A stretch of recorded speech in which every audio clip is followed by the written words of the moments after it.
All right. Good morning, everyone. Welcome to the April Brooklyn Developmental Disabilities Council monthly meeting. We have a pretty good agenda today.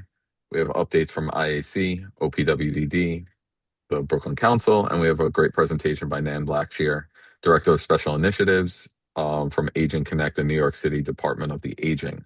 She should be joining us around 11. And then obviously updates from all of our committees, from Brooklyn Family Support with Debbie, from the MTA, and there'll always be time at the end for agency announcements and news. Just use the hand feature and I'll call on you as we get to that point. All of our meetings are recorded and posted on our website, along with any presentations, bkddcouncil.org.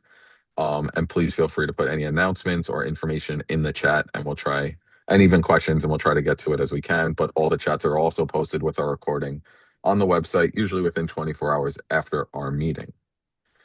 So the only real thing I have from the council before I jump over, we're gonna change the order a little bit because our colleague Joe from IAC needs to jump off, so he's gonna go first. But please register for our Brooklyn Family Support Fair, June 18th. Invitations have gone out regularly.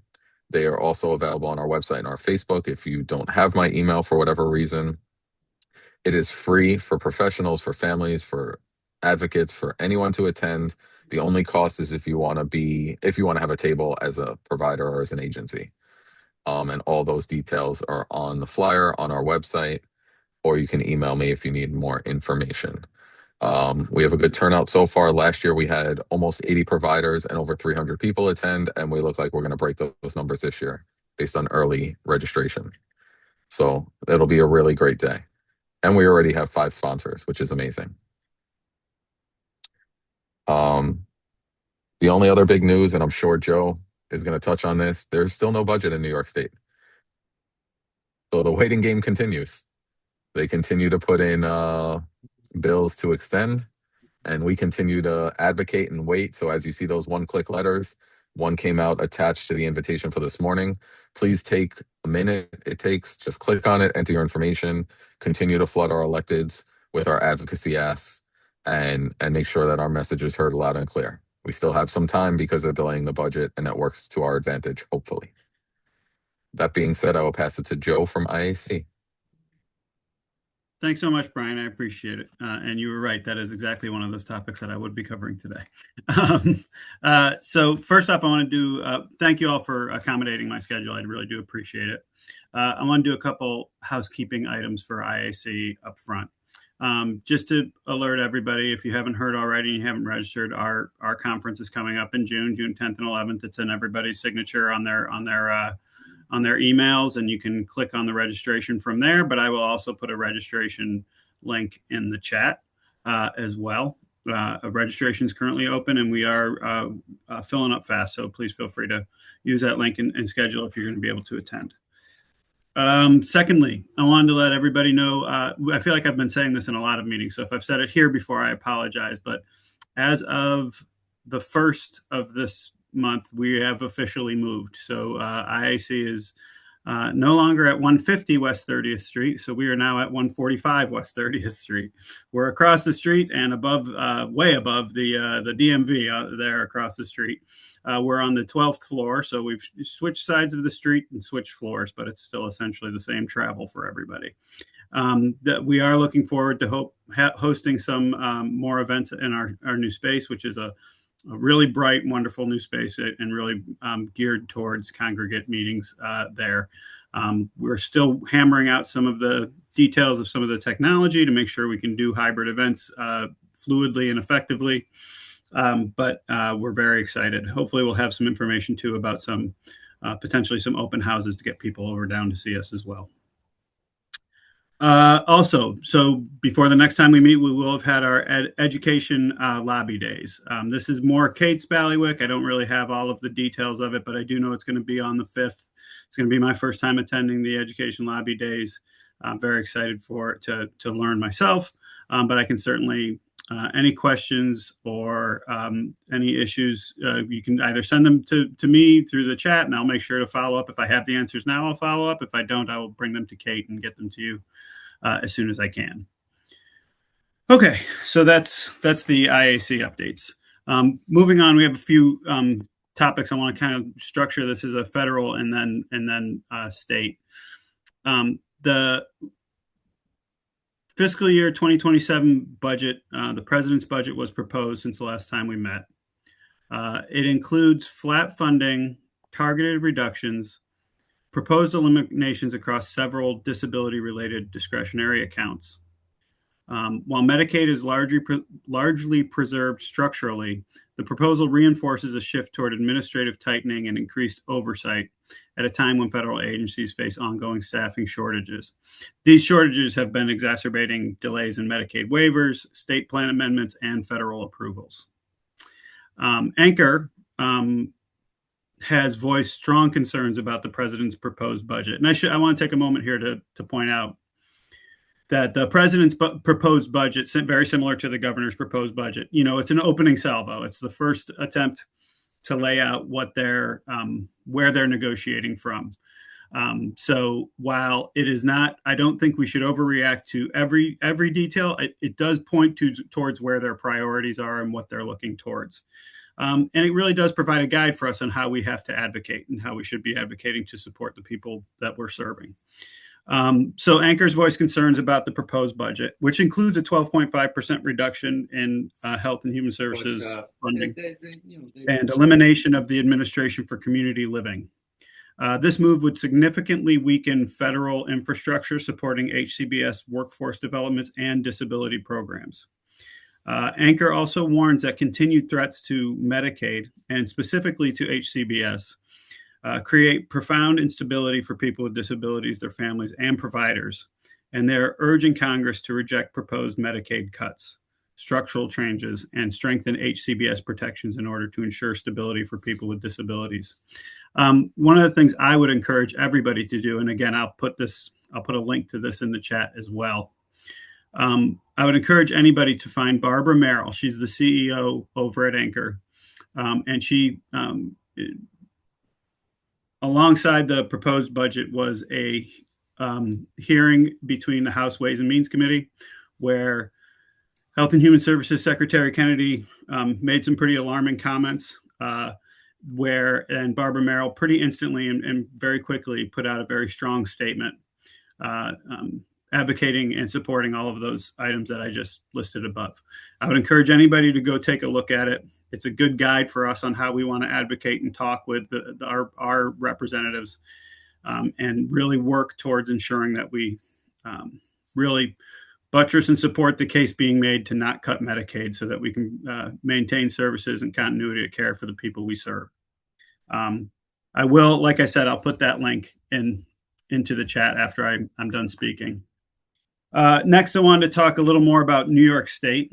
To Brian's point, the budget extenders, we've kind of had about 3 or 4 by now that have keep pushing it out about 5 days to a week. Today is actually the end point of another extender. All evidence that we can determine and guides from our representatives up in Albany are pointing towards a budget coming in probably early to mid-May. When April 1st was the deadline. So these extenders, expect to be seeing these extenders keep coming. But what I would note is, while we're awaiting those things, the priority of our advocacy has been on encouraging us to follow the one house budgets. The one house budgets came in when we were initially asking for 2.7% targeted inflationary increase. The one house budgets came in at 4%. These are in contrast to the governor's proposed budget, which proposed 1.7% targeted inflationary increase. That doesn't even keep up with inflation.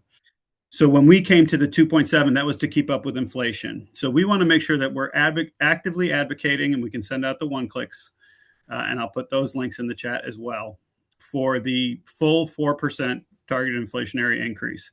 However, when we are having conversations, we want to reinforce to every person we speak to that while we are pushing fully for that 4%. It cannot go below that 2.7%. We want to make sure that that's the floor, and push as high as we can. And that's certainly the advocacy goal that we have.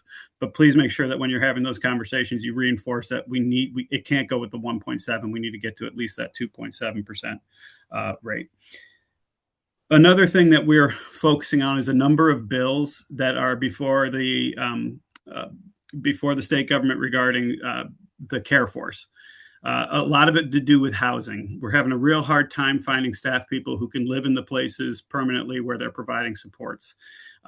There's a number of bills in order to prioritize our care force when looking at supported and low-income housing, and trying to get those folks to be priority on those public housing initiatives.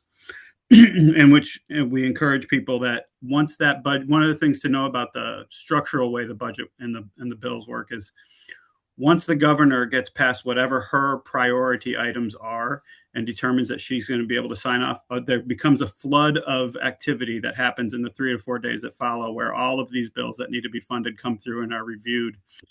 So we really need to push our advocacy to make sure that we're pushing through and making our representatives aware of the crisis we have in terms of staffing these programs that we provide. And the initiatives that are on the floor, we encourage everybody to go forth and really be advocating for. These are all in the one clicks. I'll send them out to you and you can review. And if you have any questions, you can reach out to me. I'll get you any answers I can get you. Anything I don't know, I'll follow up on. I think that's about it for me, Brian. And we can, if there's any other questions people have, I can either answer them or take them to somebody who might be able to help. Great. Thank you, Joe. And the one clicks Joe mentioned, again, they were sent as a reminder with the invite for today's meeting. So just scroll down further past the flyer for today. All the one clicks are there. I've sent them out multiple times already. And we'll keep sending them because it is very important until this budget comes out. Does anyone have any questions for Joe? My question, good morning. This is Francisco Leopold from New York City Commission on Human Rights. I think, Joe, you mentioned that you're having difficulties in getting housing. Is it a matter, what type of housing you're actually looking for, and what type of, when it comes to payment, does the clients have when it comes to housing? Because we know many a times persons are being rejected when it comes to disability in housing because of a disability. They don't want to be responsible if anything happened to them in the during their stay at the said location. And then we know there are a whole lot of persons who are experiencing discrimination and their rights are being violated when it comes to housing because of this disability. So I was just trying to find out if there's anything to do with those areas.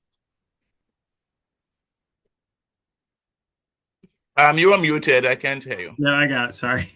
What I was referencing was actually not related primarily to the people we serve. It was more towards the care force, the individuals working as our DSPs, working in the community with our members. And there's a number of bills that I was referencing regarding our DSPs being priority on those affordable housing, state funded affordable housing, state supported, I should say, affordable housing bills. So we're asking, that's what I was referencing. I actually don't have information on the other side of it, but I can look into it for you for the disability discrimination around housing that I can look into.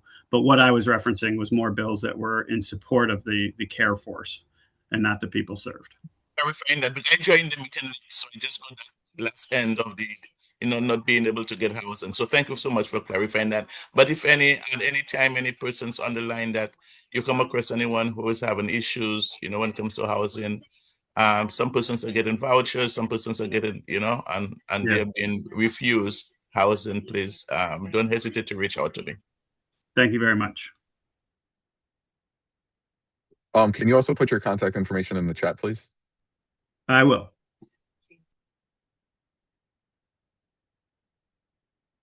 All right. Any other questions for Joe?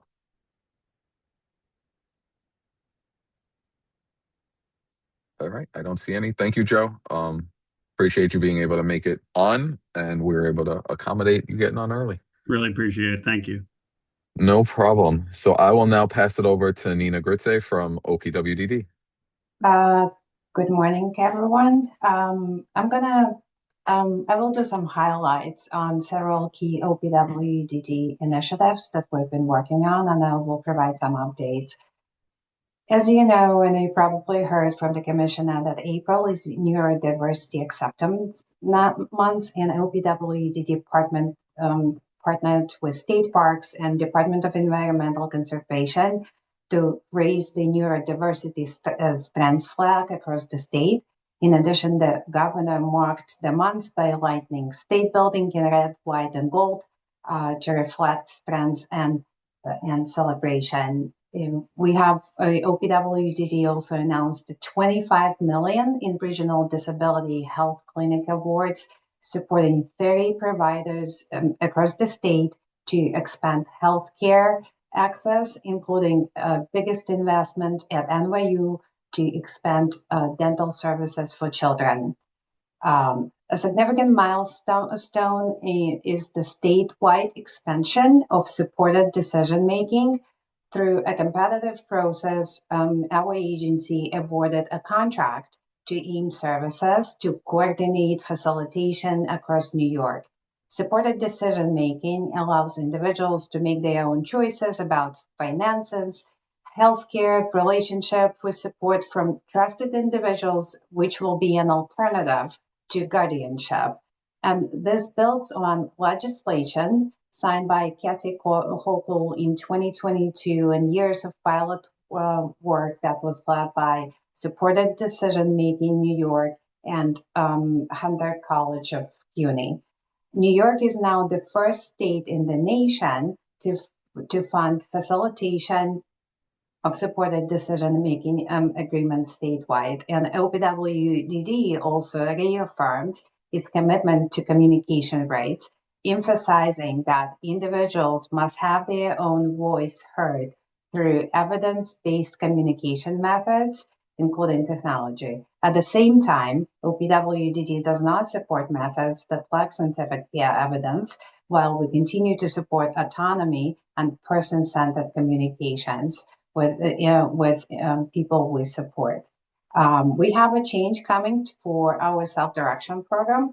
Beginning June 1st, 2026, OPWDD will implement a standardized budget requirements, and this includes verifying a current CAS or CANS assessment, and to me, we'll be making sure that it's in place before submitting a new or amended budget, which will align self-direction with other service requirements. So if folks remember, CAS or CANS assessments are required every 2 years or whenever there is a change in individual's health, physical or medical condition, right? So beginning June 1st, every self-direction every budget will require that there is an updated CAS or CANS score in the system.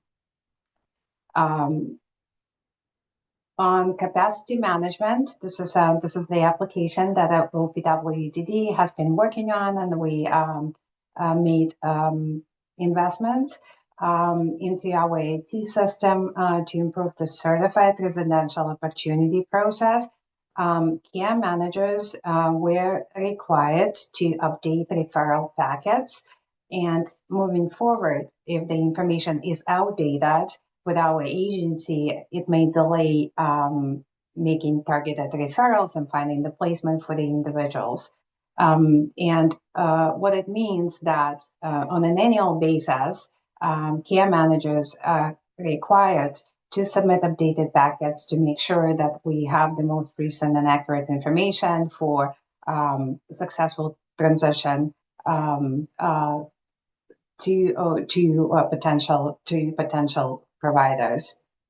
Future phases of our CMA system, capacity management application system, we will expand functionality and improve tracking, which actually will be in alignment with federal access rule requirement, and it will allow us to show the data for how long does it take for a person to find a placement in one of OPWDD certified settings.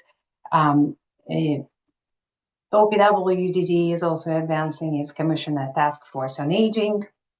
We are focused on developing recommendations to support individuals aging with developmental disabilities, and key areas include non-residential supports, caregivers, health and wellness, accessible housing, and this stakeholder engagement will continue throughout 2026. In employment area, we continue to implement OPWDD employment first initiative under Executive Order 40, prioritizing competitive integrated employment as the preferred outcome. The agency is finalizing its statewide implementation plan and participating in federal NEON initiative, which will help to strengthen cross-agency collaboration and employment outcomes for people with developmental disabilities. And finally, we continue to advance regulatory and system improvements, which includes proposed updates to Article 16 clinic regulations and improving flexibility, clarity, alignment with current standard of care. And at this time, OPWDD is reviewing all the comments that were submitted to our council's office, and we will be providing updates on that. So that is all for me for today.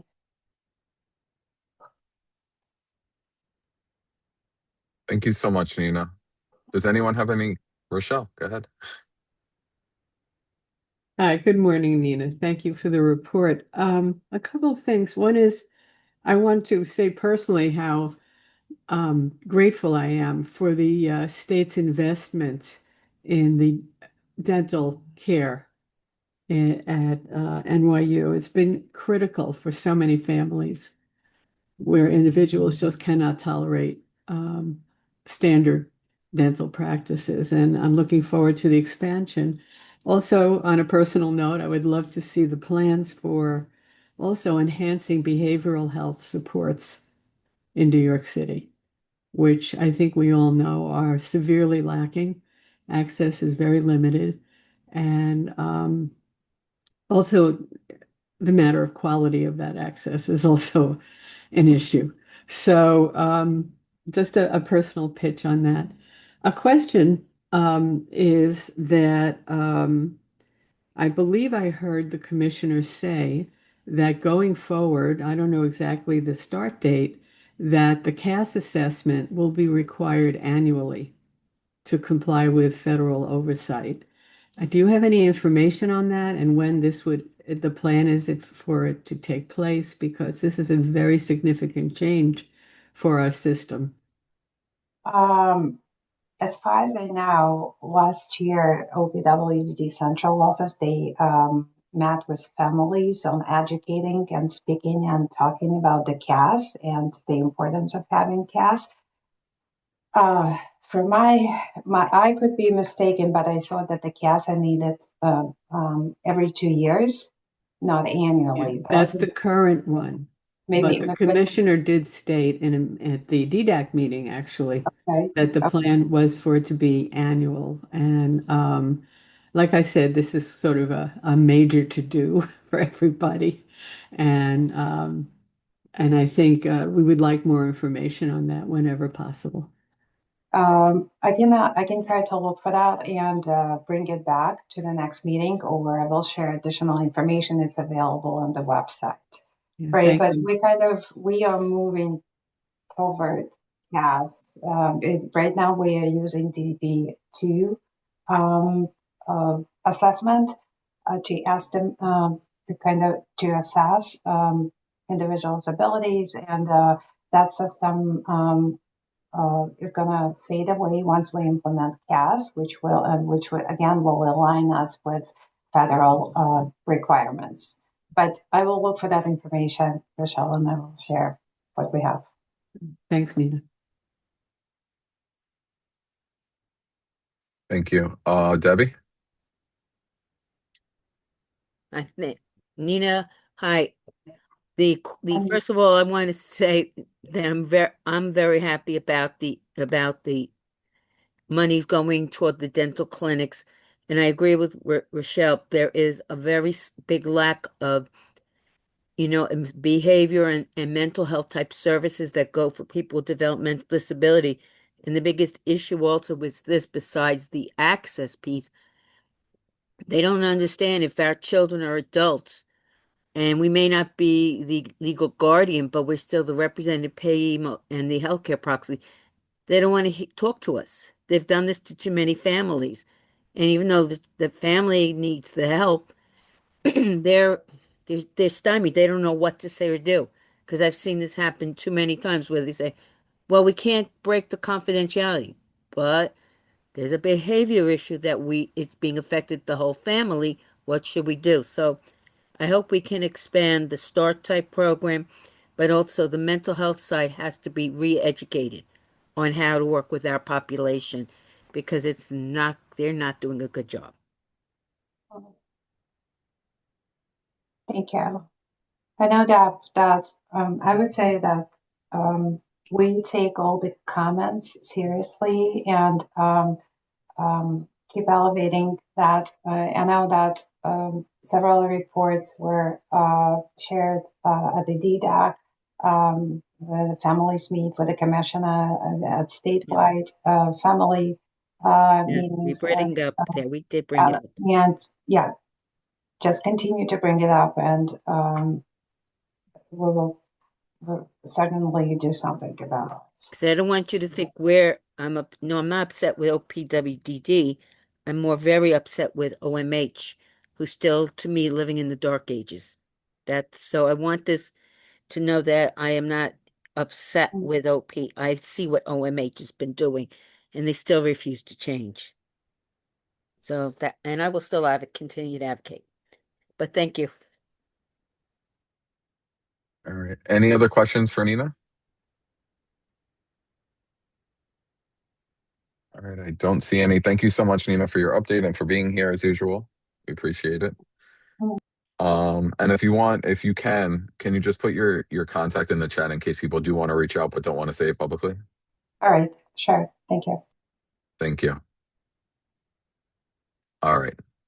Next up on our agenda, we have our presentation. It's a little bit early, but I believe Nan is on. So if it's okay, Nan, are you okay to go on early and I'll introduce you and then you can start?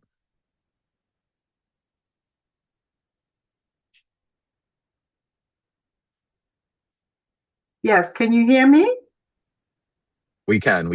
Okay, I seem to be having problems with video for myself, but I'm going to need to have access as a co-host so I could share my PowerPoint.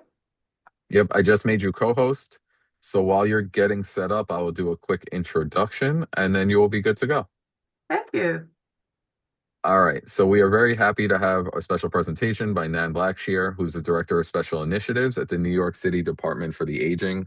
And as I learned this morning from Debbie and Rochelle and others, she has been a huge advocate for our population for a very long time, working in different roles with many people on this call.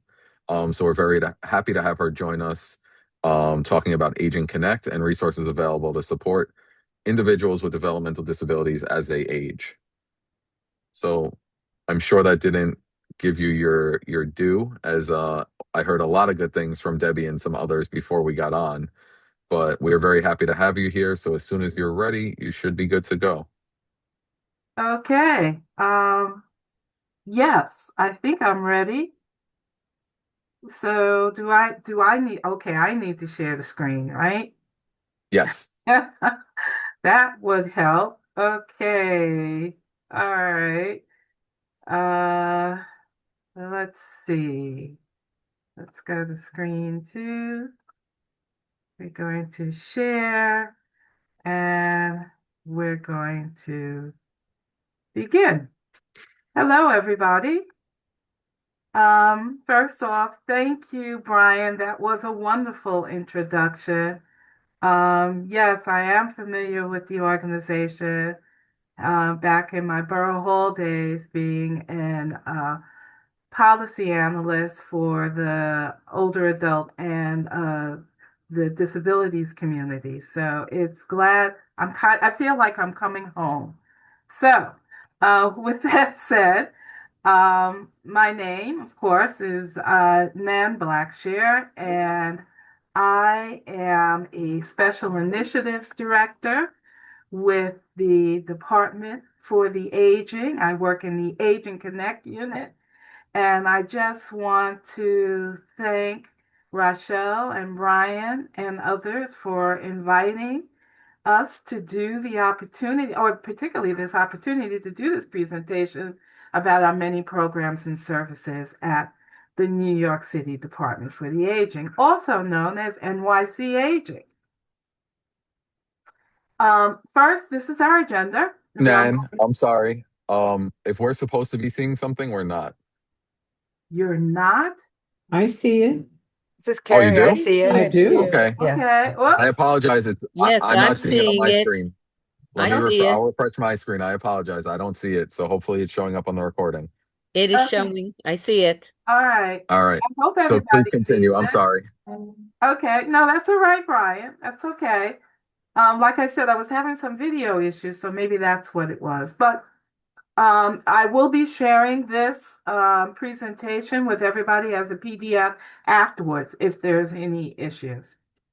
Okay, so this is our agenda. We're going to go over the stats very briefly. I'll talk about our agency's mission and our community care plan approach.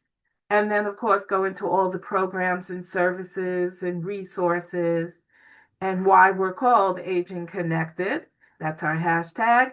And then our byline is Get Connected, Stay Connected. Now, we do all of this through contracted community-based organizations.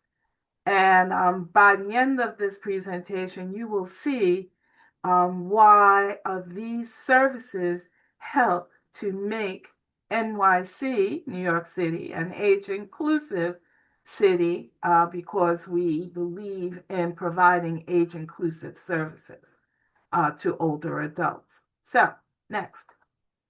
All right, so this is a brief snapshot of some stats. Just to let you know, there are 1.77, we say 1.8 million older adults, older New Yorkers, age 60 and above in New York City. What you see in the bar graph is a comparison of the age groups between the United States, that's nationally, and New York City. In orange is New York City, gray is the United States. And as you can see, we're very, very similar in our age group. Our largest age group is 65 to 74, and our smallest age group is 85 and above. Now, where we differ from the national average is our diversity, but that's no surprise. Everybody knows that New York City is a melting pot, right? So why wouldn't our older adults also reflect that diversity? And the pie chart that you see on the right reflects that. I know, me being a New Yorker, a native New Yorker, I'm quite proud of that fact. Oh, and by the way, let me just go right back. This information was compiled. It was based on the 2021 American Community Survey. Okay, so what's our mission? NYC Aging's mission is to eliminate ageism and ensure the dignity and quality of life of many older New Yorkers. My agency is deeply committed to helping older adults age in their homes and in their neighborhoods. We do this by creating a community care approach that reflects a model age-inclusive city. Now, you may say, what is this community care approach and why is it so important? Well, we know people do better at home. Data supports that older adults thrive physically for longer periods of time at home compared to institutional care. And further, mental wellness is stronger when receiving supports at home. Second, community living offers opportunities. older adults can find purpose and fulfillment through social and community connections. They add to the economic vibrancy of their community, and that's evident. All you got to do is look at the commercials on TV and the ads in magazines and newspapers. They are catering to that older demographic. Wise for them to do so. Madison Avenue has woken up. And also, just under that, community living offers opportunities. Older New Yorkers enhance their community by participating, giving back, and or volunteering, such as with civic and faith-based organizations. And last, and what's most important, is remaining at home is significantly less expensive compared to institutional care. I was in a meeting and someone was giving some numbers, and basically they said that institutional care on an annual basis costs about $100,000 per year compared to in-home care, which is about $30,000 per year. So you may ask, what are the ways that New York City aging supports people in the community? We do this through our programs. And one of the programs we're best known for is older adult centers. Well, we have approximately 300 plus older adult centers in New York City. And this is made possible through our partnerships with community-based nonprofits. The membership is free to anyone 60 and above, and each center offers a variety of activities that generally include art, dance, music, and fitness classes, as well as walking clubs and trips, classes to manage arthritis, diabetes, high blood pressure, and more. And we do this through our NYC Aging Wellness Program. There are nutrition workshops as well as technology classes. There's screenings for Medicare, Medicaid, SNAP, and rent-frees, as you all know, which is SCREE and DREE. And what we're most famous for is our congregate meals. We offer lunch at all of our centers, breakfast at some of our centers, and we offer dinner at a few of our centers. Now, also what we're known for is celebrations. We love celebrating milestones, anniversaries, birthdays, as well as holidays and special events. So I want to tell you that your older adult center is not the same center that your grandmother used to go to. So on our website, which is nyc.gov/aging, you can do two things. You can do for Service Finder, but we also have Activities Finder. Now, you heard me say some of the activities. Let's say you want to find the closest center that offers line dancing or chair yoga or Zumba.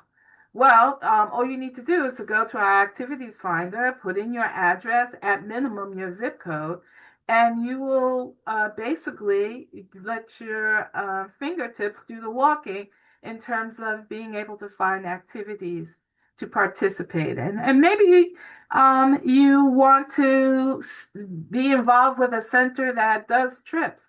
So all you need to do is to reach out. Now, we also have naturally occurring retirement communities.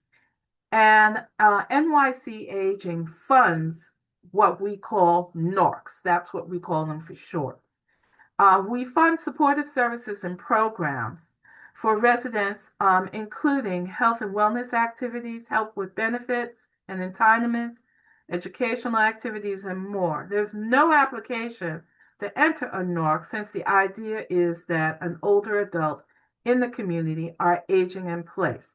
So what is a NORC basically? It is a multi-age housing development or neighborhood that was not originally built for older adults, but have now become home to a significant number of them. Case in point, a classic NORC would be Co-op City. because that's a development. And so as a result, they had applied and were accepted for becoming a naturally occurring retirement community, a NORC. For a neighborhood in Brooklyn, Bedford-Stuyvesant is a NORC. So just to let you know that NYC Aging funds 36 NORCs throughout New York City. And there are some other NORCs that are funded, but they receive discretionary funding directly from their elected officials. Case management. So you might know someone and who wants to continue enjoying living at home, but are having difficulties with that. Well, the Department for the Aging works with case management agencies to provide in-home care for people who are age 60 and older. If you know someone who are having a hard time leaving their home or managing daily tasks, all you have to do is to give us a call. Through this program, a case manager or social worker will perform a phone intake to determine eligibility for services and then follow up with an in-home visit to review and coordinate those services. They help with the evaluation of your benefits. They authorize a home-delivered meal by having access to 15 providers serving in 22 different catchment areas citywide. They have access to 5 borough-based agencies offering home care, such as personal care, such as bathing and dressing, housekeeping and home care through expanded in-home services for the elderly program, also known as ISEP. And there are agencies that can assist with applications to Medicaid long-term care programs. Our social workers will offer counseling on long-term care issues, or you would be directed to our providers. We also offer referral to our NYC Aging free friendly visiting program. This is a program set up to combat social isolation. I'll be talking about that next. And then we also offer referrals to additional resources. Now, the case manager works in partnership with the older adult to develop a care plan. They will speak with the older adult every 60 days to see how things are progressing. And if there are any changes or concerns since the last time, then they will tweak the program. Case managers don't charge for their time, but depending on their income, they will be asked to pay a fee or to make a suggested contribution for some types of services. Now, friendly visiting. Case management, home delivered meals. You heard me mention. It contracts with community-based providers to deliver nutritious meals directly to older adults' homes. This is for homebound individuals only. They must be 60 years of age or older, and they are unable to prepare meals, or they do not have someone else who can help them prepare meals. The home-delivered meals can be hot, frozen, or chilled to be delivered up to 7 days a week. Some meals can be customized to include low sodium, vegetarian, kosher, halal, or be culturally appropriate depending on the area. A case management agency will authorize the type of meal and meal delivery. Now, friendly visiting, you heard me speak about earlier. It's a program that we do in partnership with the Mayor's Office of Community Mental Health. The Department for the Aging runs our friendly visiting program, which is designed to build friendships and decrease social isolation. This program trains and matches volunteers who are background checked with older adults to connect on a weekly basis. Friendly visiting is for traditionally homebound older adults who have ongoing health challenges that make it difficult for them to go out. Volunteers visit the older adult in their home by phone and by video call to talk about shared experiences and interests. Forming friendships is part of the process. Our friendly visiting volunteers will visit a home usually once a week for about an hour. Referrals to this program are made through case management. And also, caregivers can partake in this program. Caregiver support. Caring for someone we know can be stressful. Recognizing that you are a caregiver is the first step in getting help. Through caregiver support programs, social workers offer information, referrals, respite, counseling on long-term care options, and more. You can get help if you are caring for someone age 60 and older with Alzheimer's disease or other dementias or a chronic illness. You can also get help if you are age 55 or older caring for a relative child or an adult with a disability. Please know that there is one caregiver provider that specializes in serving the LGBTQ community, and there is another provider that focuses on serving the blind population. Transportation. I know a lot of you, when you see that, immediately what pops in your mind is accessoride.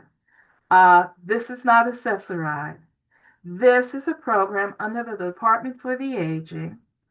It's available for older adults who do not have access to public transportation. This is separate from AAR, and it's offered solely, and it is separate from those transportation services through older adult centers. It is a free program, and it runs, like I said, independent of accessoride. Older adults who live in transportation or transit deserts can use our service for a variety of locations and for essential medical appointments, social service appointments, and other occasional errands. All you need to be is age 60. Give us a call. We get your telephone number. We get your zip code, excuse me. Once we have your zip code or address, we find the provider closest to you so that you can sign up with them. And this program operates within the boundaries of New York City. Older adult workforce. For 5 decades, the Department for the Aging's Older Adult Workforce Program has supported New Yorkers who are unemployed or underemployed. And they do this by helping them to find new opportunities where they can utilize their skills and knowledge. There are a couple of workforce program opportunities. Participants can determine what is best for them, in addition to receiving the training they need to contribute to the offices they work in. The Older Adult Employment Program prepares older adults age 55 and older for today's job market through training and assistance. All you need to be is a resident of New York City, at least 55 years of age, currently unemployed, have a family income of no more than 125% of the federal poverty level, and be willing to learn and train in new skills. And you must commit to actively seeking employment. Another program is our Silver Stars program, which offers opportunity for retired New York City older adults to work part-time at a city agency to help fill their needs and continue contributing to the well-being of their community. Silver Star municipal employees can continue to collect their pensions. It does not interfere with that. All you need to be is fully retired from city employment, receive a pension from city retirement system, have no remaining sick or vacation balance, and of course, you must be a New York City resident unless the job posting specifies otherwise. Non-city retirees are also eligible, and once again, you must be a resident of the city and at least 55 years of age and currently unemployed.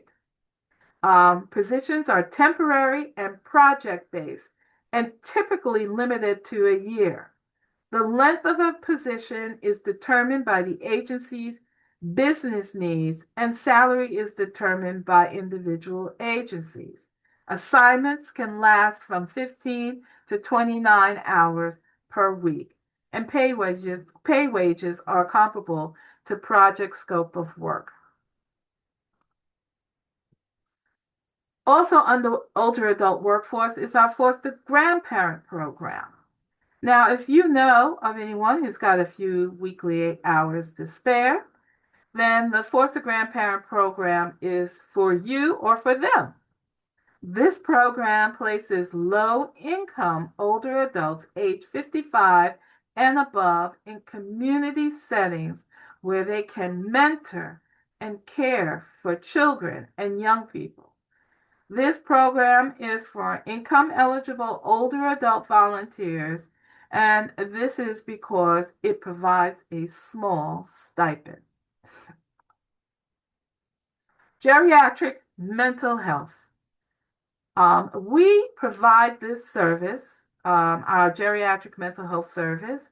We do this under the Mayor's Office of Community Mental Health by providing services in local communities by placing licensed health clinicians at older adult centers in all 5 boroughs. And that's at specific centers, not all 300, but at specific centers in the 5 boroughs. Mental health services offered in older adult centers include screening to determine mental health needs, supportive and evidence-based therapeutic counseling, which may be individual counseling, group counseling, family counseling, or couples counseling.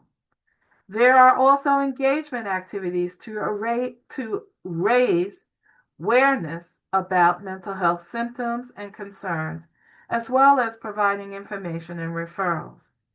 Our mental health services are available to all older New Yorkers age 60 and older, and are provided by bilingual and bicultural licensed clinicians.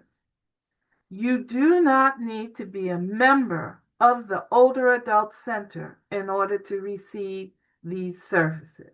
You just need to be 60 years of age or older. Legal support. We contract with local organizations to provide free legal services for older adults without access to private legal representation. Providers assist with issues that involve public benefits, long-term care, consumer protection matters, guardianship, and landlord-tenant issues. Additionally, we have another unit which is called TESS, Tenant Eviction Support Services. And what they do is provide case assistance, social work assistance to older adults at risk of being evicted. Currently, the program serves only the residents of Brooklyn, Manhattan, and the Bronx. If you believe you qualify, ask the judge in charge of your eviction case or visit the help center at the courthouse at the time of your hearing for a referral. Only the judge can refer you to this program. That's the TESS program. Legal support, no problem. You just give us a call and we will connect you with our providers. TESS is the one that needs a referral from a judge. Older Adult Home Modification Program. Now, this program provides no-cost home safety assessments and home modifications to help low to moderate income older adults age in place safely These modifications can include grab bars, handrails, lighting, improved lighting, and bathroom safety upgrades. All you need to do is to request an application or simply call 212-602-4455 or email homemod@aging.nyc.gov. Now, there are certain qualification or eligibility requirements. This is for older adults 62 or older, and this is for those who own or rent in New York City. Household income must be less than or equal to 80% of the local area median income. And that's equivalent to give a picture of one person household. Your annual income has to be 80,000 or below. And also, you cannot be receiving project-based rental assistance. Next is our minor residential repair program. It's designed to assist low-income homeowners in maintaining their residences through residential repair and upkeep tasks, such as installing locks, smoke and carbon detectors, keeping the plumbing running, minor carpentry, or adding home safety features such as handrails and grab bars. Those who are eligible are age 60 and over, own a 1 to 4 family home, co-op, or condo, and are low to moderate income as defined by the Section 8 income limits. You don't have to have Section 8. You just need to fall within those income limits. We have 2 programs that provide this service that we work with. That's Met Council and the New York Foundation for Senior Citizens Home Repair and Safety Audit Programs. All you need to do is to give us a call, and we will connect you with those services. Next, elder justice. Older adults who are crime victims or victims of abuse do not need to suffer in silence. NYC Aging partners with community-based elder justice programs in each borough to provide elder abuse victims with crisis intervention and safety planning, case consultation and assistance, shelter referral, virtual and in-home assessment. Additionally, NYC Aging's Crime Prevention and Support Services, which we call CPAS, helps older adults impacted by crimes such as financial scams and theft, robberies, harassment, and physical assaults. Some of the services that are provided include safety planning and tailored resources to address the impact of the crime, information and assistance in filling financial crime complaints with investigative agencies such as the FTC and the FBI. Some of the services include connecting with law enforcement and legal services and referrals to mental health services and other NYC Aging programs such as case management and home delivered meals. CPAS also helps victims compile evidence, work with authorities, and assist clients in seeking potential reimbursement of crime-related losses and expenses through the New York State Office of Victim Services. HICAP. This stands for, our HIICAP, stands for Health Insurance Information Counseling and Assistance Program. And this operates under our Aging Connect unit. It has a team of certified volunteers and specialists who work directly with Medicare beneficiaries. They provide information on Medicare Parts A, B, C, and D, Medicaid, Medigap, and Medicare Advantage. They also provide information and counseling on EPIC, the Elderly Pharmaceutical Insurance Coverage Program, They also help retirees understand Medicaid with their coverage, as well as they will assist older adults with, or anybody who is a recipient of Medicare or Medicaid, dual eligible Medicaid. They will help them with applying for extra help program to cover expenses. HICAP is there for not only individual and group counseling. They also provide public education and they conduct outreach. They are out and about in the community. All you need to do is reach out to us if you need them to do a presentation for you. Agent Connect. This is my unit, my world, which comprised of a contact center where specialists are there who have access to over 200 languages to help anybody who calls with a question, or they just need to be able to navigate services throughout our department, our agency, and our providers, as well as other government agencies. We also manage the agency's incoming and outgoing correspondence from the mayor's office, 311, and directly from our own website. New York Connects. For those of you who don't know, New York Connects provides information and assistance. It is person-centered counseling. It offers person-centered counseling and options services. Basically, it is a program that is for both younger and older adults with long-term disability, caregivers of older adults, as well as parents of children with a disability, and professional service providers working with clients in need of long-term care services and support.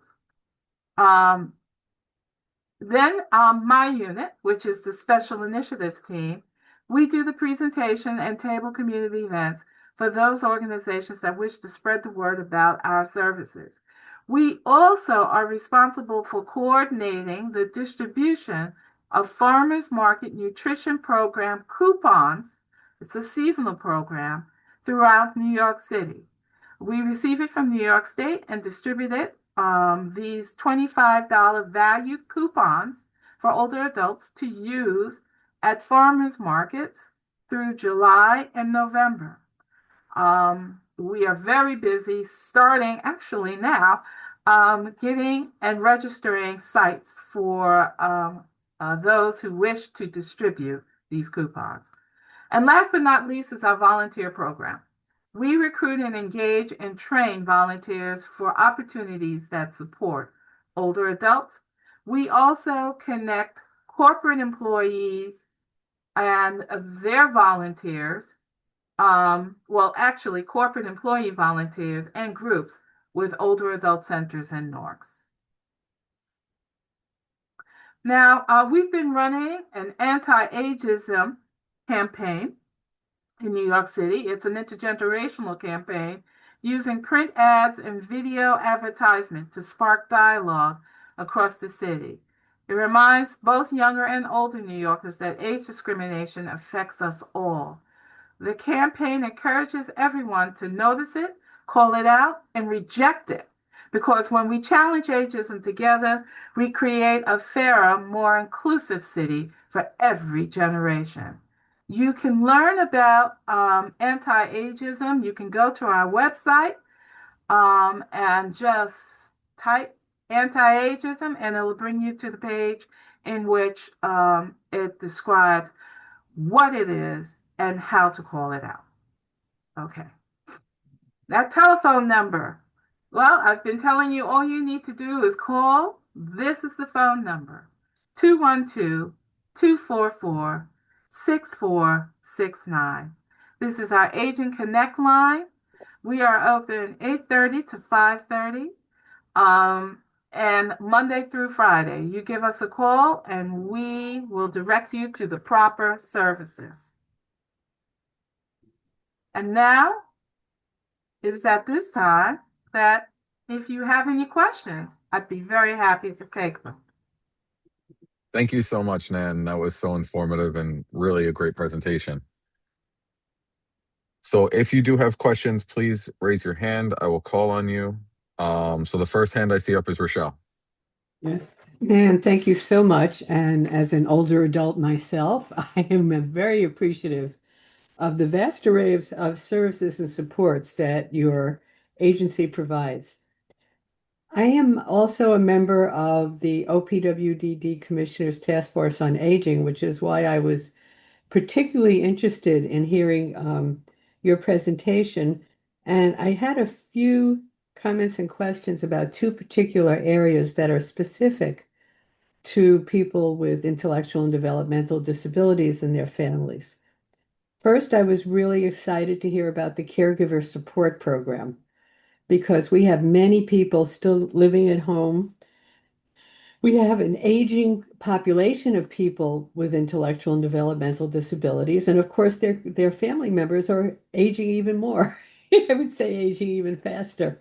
So I'd like to know a little bit more of the specific resources that are available under that program. And secondly, we had at the task force meeting presentations about from the State Office for Aging about, some programs they have where they have attempted to integrate people with intellectual and developmental disabilities into their older adult centers. And I would say, well, from what we heard, there was mixed success. Um, there were issues about whether people could have their direct support professionals with them, but there was also a bit of stigma around our folks where other older adults were not really welcoming to people and with IDD who were very anxious to participate in the very same activities. Many people, when they age, no longer want to get up early in the morning and go out to their day programs anymore. They want to retire from their day programs and do something more in the community, more recreation based. And it's an issue I wanted to call to your attention and talk about how maybe we can work collaboratively to make the existing centers more accessible and more welcoming to people with IDD.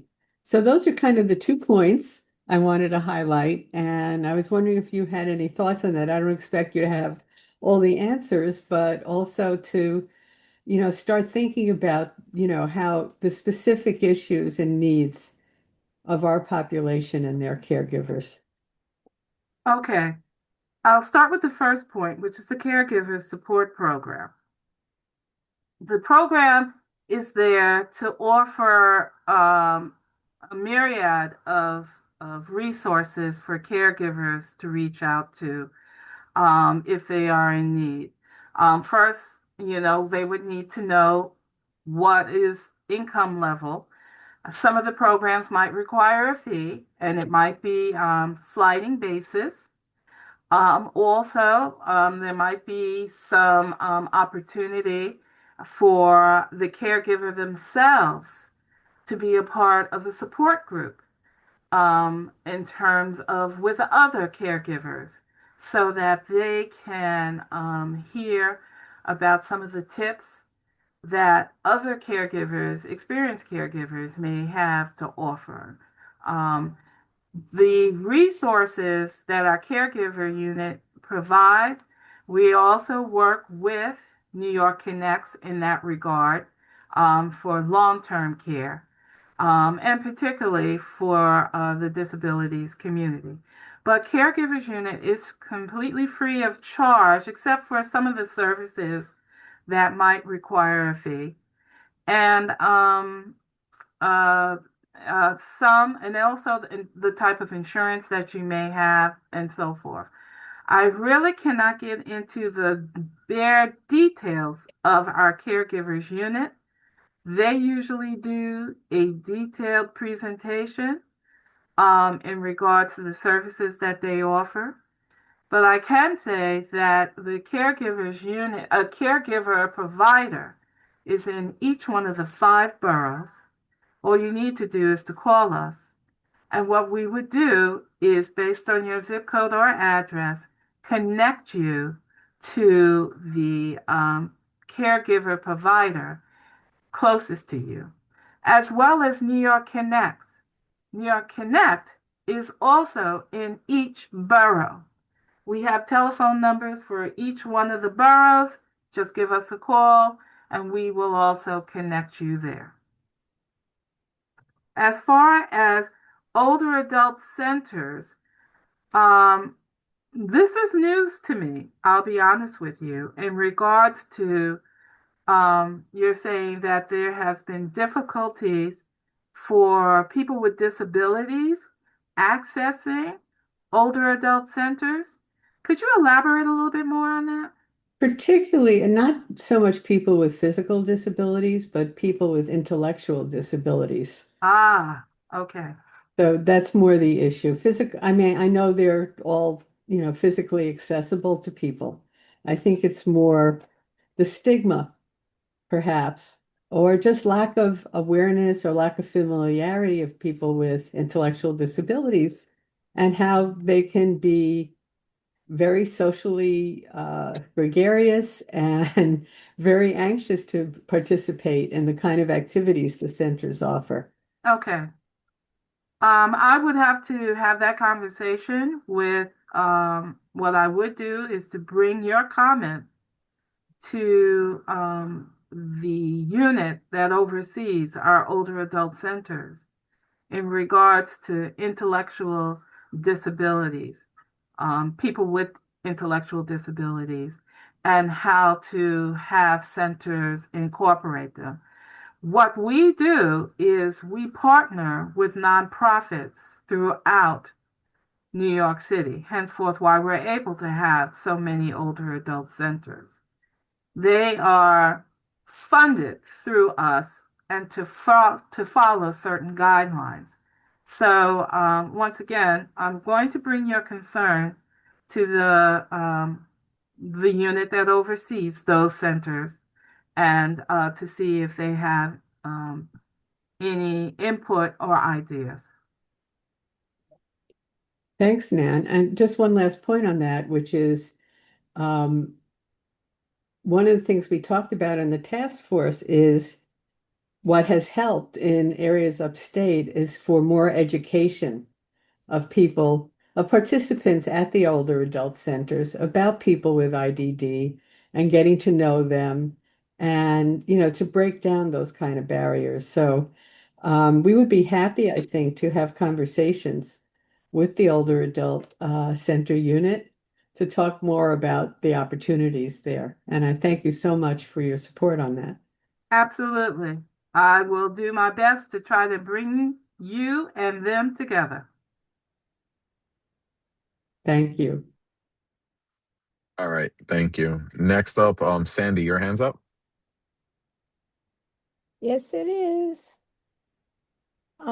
Hi, Nan, and thank you for this great presentation. It was really very informative. My question is, let's say you go look up the activities and you have one, and you've got 2 activities that you're interested in, but they're in 2 different centers. Do you have to apply to be members of each center? Yes, only because sometimes these centers are not network centers. Or even so, they still are individuals. So you would need to fill out the application. As far as I know, we've been hearing from older adults that they feel because they applied to one, that it should allow them access to all. But because the centers are set up in a way through the nonprofits and their world, it makes it a little bit difficult. I don't know whether that will change in the future. But yes, you would need to apply at or fill out the application at each one of the centers. You can join as many centers as you like. There is no limitation, and it's free of charge. The only thing is that each center might ask for a donation, which usually goes towards programming or some activity. But for the most part, it's free. Thank you very much. Thank you. Debbie? Oh, she's on mute. Debbie, you're on mute. I can't hear you. Now you There can you hear me. go. Hi, Okay. Nan. One Hi, quick, how are you? I'm doing pretty good. I got a message from Mr. Greif. He says hello. And Right back at him. I will. And the other, this is Mike, it's more of a comment, but I'm also still disappointed that they don't, the agent doesn't recognize people with food allergies. I can't eat at 99, I can't eat at the centers because of my food allergies, and they make me feel very unwelcome. And for meals to be delivered to me, same issue. And then they'll say, well, you can have it with this soy. I go, I'm allergic to soy. I said, I need it like this. And I give them what I can eat to make it easier, and it still doesn't work. And I'm not the only person in this situation. It's Okay, very, so you're saying that wait, you go to centers and you receive home delivered meals? over the years, I got home delivered meals because I had broken my foot Ah, okay. and I was still a senior because I was over the age of 60. And also on my community board a lot, we used to have one or two people who were running senior centers. I would go to join, or I was asked to come to speak, and they know my age, and I ask them what's in the food, and they look at me like, I don't know. And I'm going, but I have food allergies. Says, we have the hardest time helping people with food allergies. And this is for the kosher and non-kosher. Kosher and non-kosher. That's right. Okay, what I'm going to do is I'll pass on to your concern to our senior our senior director of nutrition management, Uh-huh. and to say that there has been concerns about being able to address food allergies for kosher and non-kosher. Is that I correct? actually, yes, you're right. And I hate to tell you, the non-kosher made it a little easier. They said to me, then you can bring your food in, whereas kosher will not let me. Mm, okay. All right. And, I will now what I will do, okay, well, Deborah, I have your email address. If I yes, get an answer to that, then I'm going to forward it to you. thank you. Whereas Rachel, I have her address, email address, and hopefully I can make the connection. I can forward it to her email address. I think that covers everybody. Was there anything else, Deborah? Well, as I said, I'm not the only person who has this issue. Also, some of our families who have, where they can get the food in or go there, they need the food like, practically mashed up. And I'm telling you, I know families with children with developmental disability who have swallowing issues, and when they want to, and I did advocate years ago when we were with Marty, and I did get them permission to bring individual developmental disabilities in, but some of them have trouble eating regular solid food because of swallowing issues. Mm, So that's why it's really good that you're going to talk to Rochelle and us, all of us, because this is something that affects some of our individuals with developmental disabilities. okay. All right. All righty. Thank you. And Got my great. homework assignment. I know you should be happy Chris is in here. He'd give you more. I know he would. You know. Okay, great talking to you. Thank you. All right. Any other questions?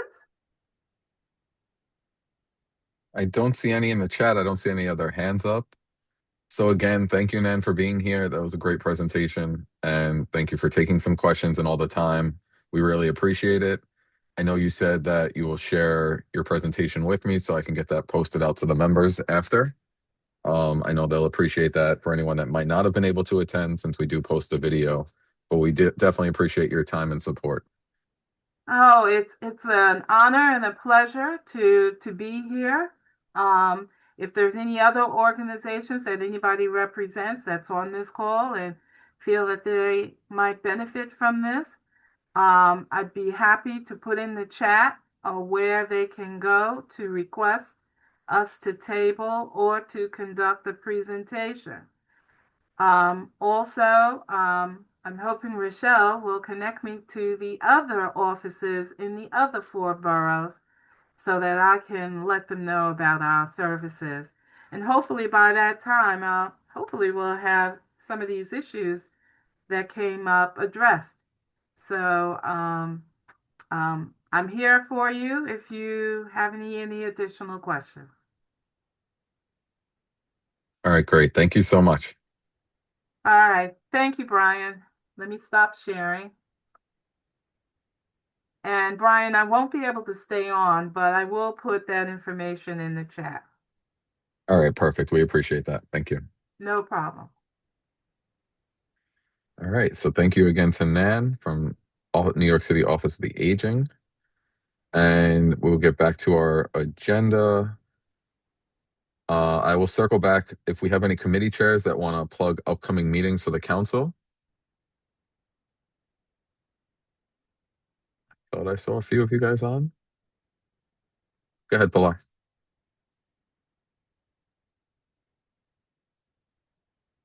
We can't hear you.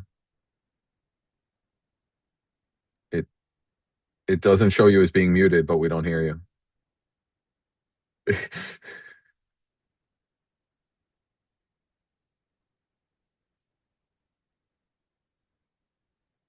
No. Now? I can help. Yes. Okay. Yes. New computer, new desk, new setup. So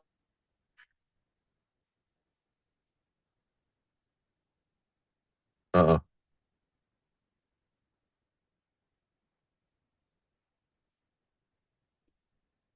uh, Pilar, you're frozen.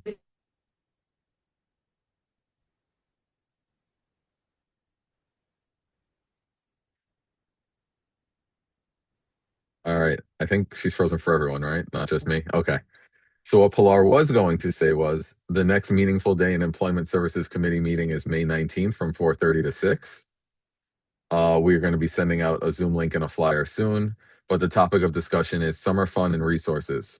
So there's going to be presentations by Include NYC, Brooklyn Public Library Inclusive Services, and other providers that are offering services for the summer. And if she comes back on, I'll let her jump back on. I know for our legislative committee, neither Lucina or Maria could be here today, but their next meeting is Thursday, May 18th at 10 a.m.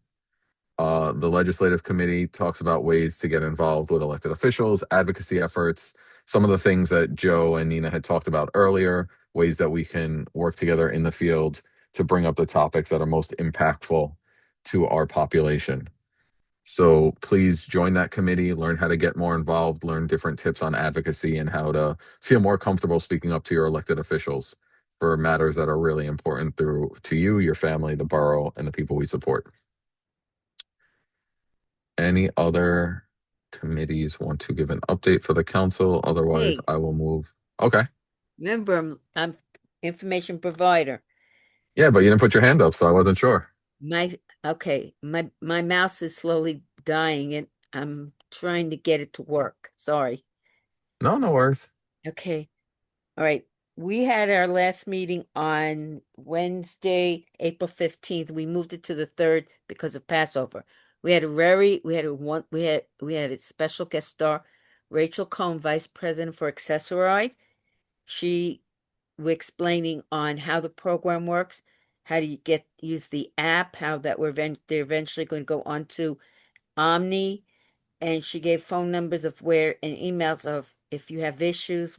She also asked people to put positive or negative comments in and keep them informed so they can fix all these issues.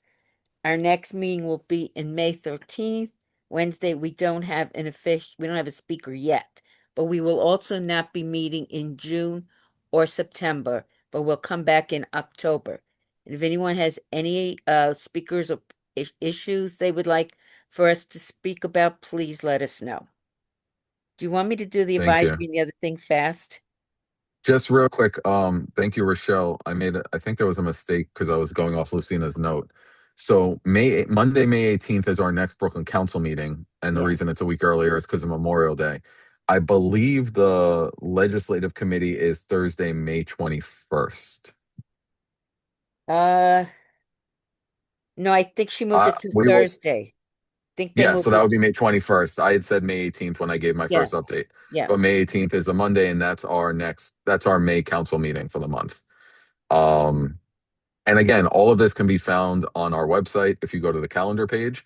Any links are there. I try to email them out when we get them and as reminders, but I know sometimes people get email overload. So bkddcouncil.org, you can always go to the calendar and any changes, updates, it will be reflected on there. Pilar, you're back. I read your note that you put in the chat, but if you want to add anything else, and we lost your sound again. Okay, you want me to finish? Oh, now. Now Okay, she's there you go. There you go. Okay. Sorry, guys. New computer, new setup, all kinds of stuff going on over here. But yeah, just wanted to say we're having our meeting for May. I'm working on getting an updated Zoom link. So the Zoom link that is on the website right now is incorrect, but I am working on getting a new Zoom link. And then once that's done, we'll get the flyer out for everyone. The topic this month is summer fun resources. So we'll be having a few organizations, including the library presentation. Hi, Carrie. And we'll have some other people presenting with us about what's going on for their programs in the summer. But that's it for me. Thank you. Francisca, I see you have your hand up. Do you have a question for one of the committee chairs? Yes, for the lady who spoke about the access rights for her meeting, I would like to connect with you as to I have a few why, questions Francis, because you do already. You're from the New York City Department of the Commission on Publics. You human work, rights. okay, you Yeah. work with David Dunsery. He usually comes to all our events because we've been having resource fairs and my son, Christopher Greif, is on the MTA Transit Riders Council, but we also are on their he's on their active disability committee. But you Okay, can't, cool. we've been in back and forth in contact with your agency because we do give you every month you are at our resource fairs. In fact, the next one coming up is going to be on Friday, May 1st, and we're going to be at the Stone Library. That'll be on Mother Gaston Boulevard. So that's one way. I'll put our emails on the chat. And should I just finish my report? Um, so the person we did have them speak, it was Rochelle Cohen. She's the vice president of the accessoride, and they do take the complaint seriously. They're trying to make changes, but we do need public input. All right, so but also, Few reports. excuse me, what? I have had quite a few complaints about persons who are applying for accessoride and they're being Ah, rejected over and over and over again. well, I'm going to say one thing quickly. When you go to be assessed and you put in there you can't walk up the steps, and then I see people walking up the steps to pay their Metro card and using their Metro cards. That minute you say that, that really messes you up. If Mm, you say you cannot go upstairs and then you do it, they really get like what's going on. And I'm very mm, serious about this because I have accessory.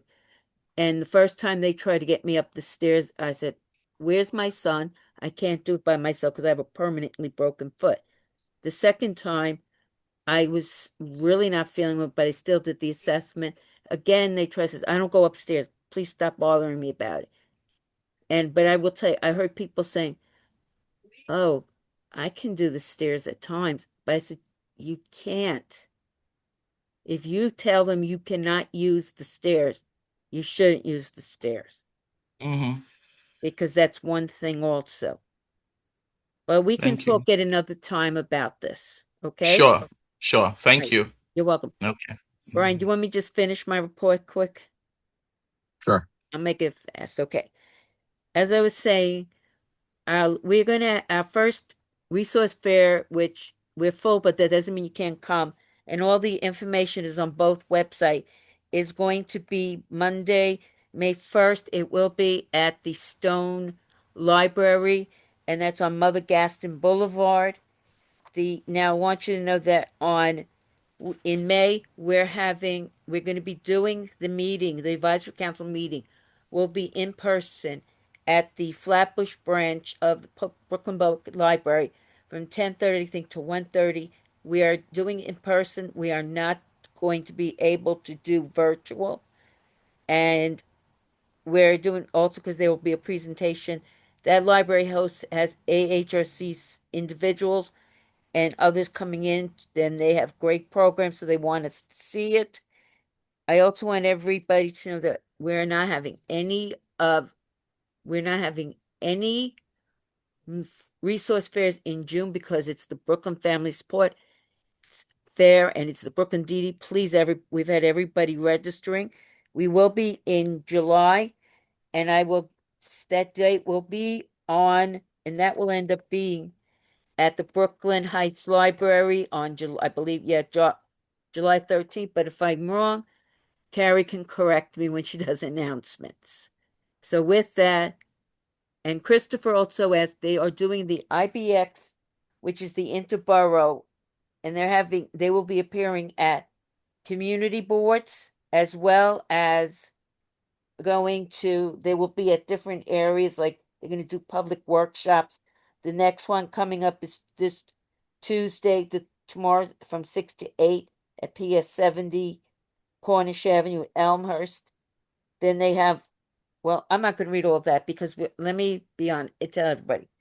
It is on both websites, all the dates. Please go and have a say. And also on the website, you'll see a link. Please let you want elevators built. Please answer that survey and tell them how many the stations that need to be updated and made accessible. So with that, thanks, Brian. Thank you. Yeah.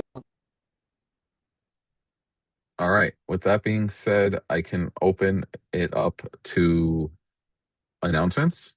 So anyone, I know a lot of people are putting stuff in the chat, but please feel free, raise your hand and we can make announcements. And if there's anything to share, you can get that in the chat as well, flyers or anything like that. And it all gets posted after the meeting. First hand I saw was Doris.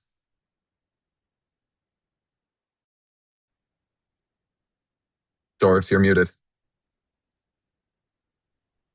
Good morning. My name is Doris Kahn. I am the outreach coordinator for the New York State Institute on Disability. We're a family support agency. I want to thank Nan for that most informative presentation. I just want to say that summer is upon us and NYSET offers summer camp reimbursement. The camp has to be within New York State. It has to hold a New York State Department of Health certificate, and the individual applying for camp reimbursement has to have OPWDD eligibility. Also, the camp cannot have waiver. The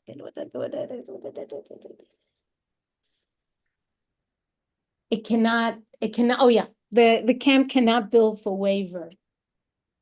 Respite cannot, it'll be a dual dipping. So anybody who would like to apply for reimbursement, contact Jackie Turboti at 929-202-1115, or you can email Jackie at jturboti@nicetinc.org. I put that information in the chat. Brian. Great. Thank you, Doris. Yeah. Next up is Carrie. Hi, all. Good to see you. First, just a quick correction. The fair on May 1st at the Stone Avenue Library. First of all, it's really exciting. We haven't been in that neighborhood in a very long time, so please share widely. But it's on Friday, May 1st. And I put the information in the chat. Sorry, messed up my notes. Oh, please. It seems like April is going to go on and for another few days, so but it's not. So Friday, May 1st for the Developmental Disability Resource Fair at the Stone Avenue Library. And just to add to Debbie's announcement about the in-person meeting, there will be a small fair after that. So people come for the meeting and stay and find out about resources, developmental disability resources. And then, so, it's open more widely or open to more widely than the meetings, the in-person meetings are. So please tell community members and come yourself. Finally, for those of you with children still in school, and those of you who know folks who have children still in school, we're going to be offering the parent member training on May 7th. It's a really busy couple of weeks for us. On May 7th, the information's in the chat, but this is the meeting. This is the training for people who want to become parent members of the IEP meetings. Those are folks who support parents in those meetings. But again, this training is open to anyone who is interested, anyone who has someone, a child with an IEP or a child who wants an IEP. This is the best overview of the IEP system and how to get services through the school. So it's open to anyone. I highly recommend it. I actually send all my staff to this meeting so that they can get training too. So that's on May 7th. The information is in the chat, and that will be at the Brooklyn Heights Library, downtown Brooklyn. And so it's much easier if you happen to know somebody in Manhattan, please invite them too, or the Bronx, Staten Island, or Queens. So I think that's all I have to say, except if you want a musical break, join us on Saturday at 1 o'clock at the Brooklyn Heights Library for a Music for Autism concert. I don't remember who the performers are, but they are jazz performers, and it should be a really exciting concert. So that's on May 1st. No, that's on May 2nd, on Saturday at the Brooklyn Heights Library, and I'll put that in chat too. Anyway, thank you all, and remember, please share the information widely. Appreciate it. Great. Thank you, Carrie. Sandy? Hi, everyone. I'm Sandy Naper from Adapt Community Network, and we have some great free webinars coming up.